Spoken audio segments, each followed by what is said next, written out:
Hi guys, welcome to Sathya snacks. இன்றைக்கி நம்ம என்ன பார்க்க போகிறோம் பார்த்தீங்கன்னா ப்ரெட் ரோஸ்ட் எப்படி செய்கிறதுன்னு பார்க்கலாம் வாங்க.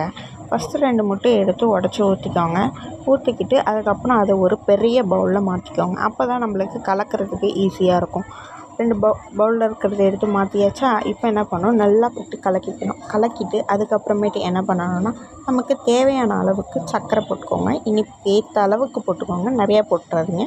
கொஞ்சமாக போட்டுக்கிட்டு அதுக்கப்புறம் நல்லா கலக்கிக்கோங்க. நம்மளுக்கு கொஞ்சம் டேஸ்ட் கொஞ்சம் கூடுதலாக வரணும், ரொம்ப இனிப்பாக இருக்கக்கூடாது அப்படின்னு நினைக்கிறீங்களா, அப்போ என்ன பண்ணணும்னா 1 பிஞ்ச் சால்ட் போட்டுக்கோங்க.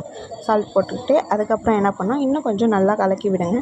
நல்லா கலக்கினோடனே அதுக்கப்புறமேட்டு நம்ம காய்ச்சின பால் எடுத்துக்கோங்க. சூடாக ஊற்றிடாதீங்க. சூடாக பால் ஊற்றினீங்கன்னா திரிஞ்சிடும். அதனால் என்ன பண்ணுங்கள், ஆறின பாலாக எடுத்து ஊற்றிக்கோங்க.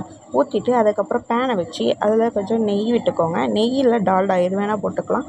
போட்டுட்டு அதை கொஞ்சமேட்டு நல்லா காய விடுங்க.